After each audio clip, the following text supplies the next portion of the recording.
Acts 22. Brothers and fathers, listen now to my defense. When they heard him speak to them in Aramaic, they became very quiet. Then Paul said, I am a Jew, born in Tarsus of Cilicia, but brought up in this city. I studied under Gamaliel and was thoroughly trained in the law of our ancestors. I was just as zealous for God as any of you are today.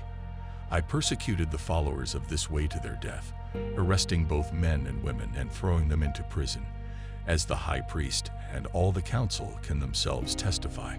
I even obtained letters from them to their associates in Damascus, and went there to bring these people as prisoners to Jerusalem to be punished. About noon, as I came near Damascus, suddenly a bright light from heaven flashed around me.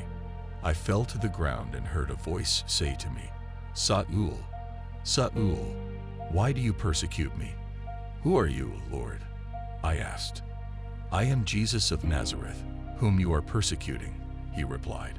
My companions saw the light, but they did not understand the voice of him who was speaking to me. What shall I do, Lord?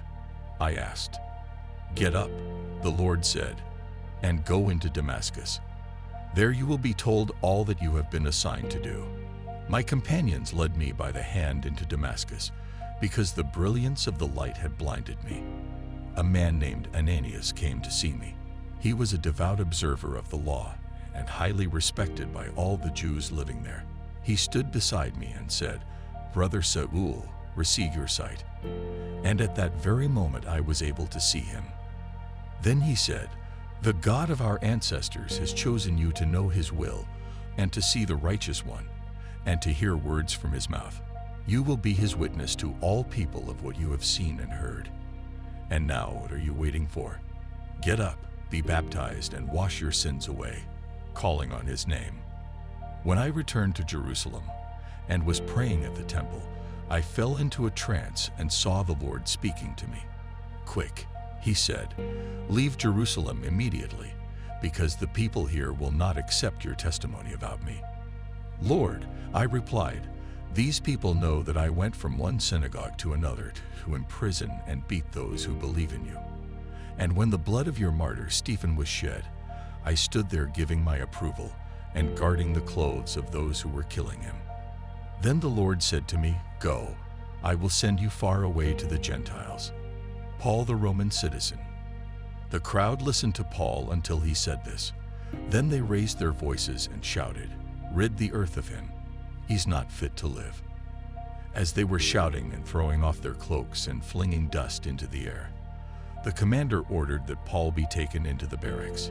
He directed that he be flogged and interrogated in order to find out why the people were shouting at him like this. As they stretched him out to flog him, Paul said to the centurion standing there, Is it legal for you to flog a Roman citizen who hasn't even been found guilty? When the centurion heard this, he went to the commander and reported it. What are you going to do? He asked. This man is a Roman citizen. The commander went to Paul and asked, Tell me, are you a Roman citizen? Yes, I am, he answered.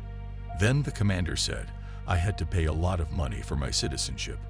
But I was born a citizen, Paul replied. Those who were about to interrogate him withdrew immediately. The commander himself was alarmed when he realized that he had put Paul, a Roman citizen, in chains.